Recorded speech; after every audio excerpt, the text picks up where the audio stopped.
मैंने बीजेपी को वोट करके अपने वीडियो को इसलिए वायरल किया है कि मुसलमानों को डराया जाता है बीजेपी के नाम पर, और विपक्षी पार्टियां ये कहती हैं कि मुसलमान बीजेपी को हराने के लिए वोट करता है, और उनके जहन में, मुसलमानों के दिमाग में ये बात डाली जाती है कि बीजेपी को हराओ, नहीं तो बीजेपी आएगी तो आपके अधिकार छीन लिए जाएंगे, आपका वोटर अधिकार भी छीन लिया जाएगा। इसलिए मुसलमानों के दिल से वो डर खत्म करने के लिए मैंने वोट किया है। मैं दिल्ली में अगर बीजेपी सरकार बनेगी तो मैं फिर मुसलमानों से ये कहूंगा कि देखो, इन 5 सालों में मेरा कौन सा अधिकार बीजेपी ने छीना है वो मैं दिखाने और बताने का काम करूंगा। एक नई सोच मेरे दिल में पैदा हुई है कि मुसलमानों के अंदर से वो डर खत्म किया जाए, जिस डर को लेकर मुसलमान हिंदुस्तान में जी रहा है। और वो डर कुछ बीजेपी नेताओं के बयानों की तरफ वजह से भी है, और उससे कहीं ज्यादा विपक्षी पार्टियां जो है मुसलमानों को डराने का काम कर रही हैं। इसलिए मैं उस डर को खत्म करना चाहता हूं। तो सर, आप मोदी जी की नीतियों से सहमत हैं? नहीं, देखिए, मोदी जी या मोदी सरकार की जो नीति हैं, अगर मेरे खिलाफ, देश के खिलाफ या मेरे धर्म के खिलाफ होंगी तो मैं उस पर खुलकर बात करूंगा। ऐसा नहीं कि मैंने सरेंडर कर दिया बीजेपी के लिए और मैं बीजेपी में शामिल हो गया हूं या मैंने उसकी सदस्यता ग्रहण कर ली है। मैं मुसलमान के दिल से उस डर को खत्म करना चाहता हूं जिस डर को लेकर मुसलमान हिंदुस्तान में जी रहा है। वो डर ये है कि बीजेपी मुसलमान को हिंदुस्तान से निकालने वाली है, ये देश हिंदू राष्ट्र बन जाएगा, फिर यहाँ नमाज पढ़ना मुश्किल हो जाएगा, यहाँ रोजा रखना मुश्किल हो जाएगा, दीन पर चलना मुश्किल हो जाएगा, दाढ़ी टोपी रखना। वो डर जो है मुसलमान के अंदर से मैं खत्म करना चाहता हूँ कि ऐसा कुछ भी नहीं है।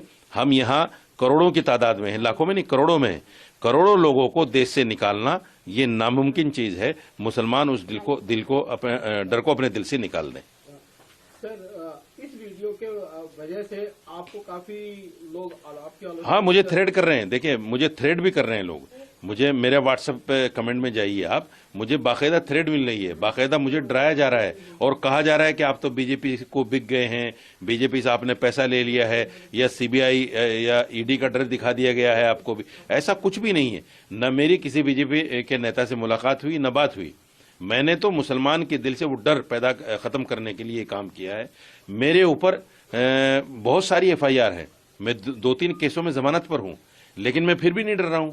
मैं फिर भी जो है सामने खड़ा होकर बात कर रहा हूं और मोदी जी और मोदी सरकार की नीतियों के खिलाफ बात कर रहा हूं। आगे भी बात करूंगा। ऐसा नहीं कि मैंने सरेंडर कर दिया। मेरा सीधा सा कहना यह है कि मुसलमान अपने दिल से बिल्कुल डर को निकाल दे। कोई भी पार्टी हमें हिंदुस्तान से नहीं निकाल सकती, हमारे अधिकारों को नहीं छीन सकती। ये डर हमें खत्म करना है। तो लास्ट क्वेश्चन, आप मुस्लिम लोगों से क्या अपील करना चाहते हैं? मैं मुसलमानों से कहना चाहता हूं, अगर आपको बीजेपी से अपने अधिकारों को लेना चाहते हैं तो बीजेपी के आंख में आंख डालकर हम तभी बात कर सकते हैं जब हम बीजेपी को वोट देंगे। मैंने बीजेपी को वोट दिया है। अब मैं टीवी पर बैठकर बीजेपी के प्रवक्ता से ये कह सकता हूं कि मैंने वोट दिया है, मेरे अधिकारों का हनन मैं नहीं होने दूंगा। मैं ये बात कर सकता हूं। हम तभी कर सकते हैं जब वोट देंगे। जब हम वोट नहीं देंगे तो कोई भी नेता, कोई भी पार्टी ये कहती है जब आप हमें वोट ही नहीं देते, हम क्यों आपकी बात करें। इसलिए हमें अपनी बात कराने के लिए, हिस्सा मांगने के लिए हमें उनके साथ मिलना पड़ेगा, लगना पड़ेगा। सर, आपका वीडियो अमित मालवीय जी ने भी रीट्वीट किया है, सर इस पे क्या बोलेंगे?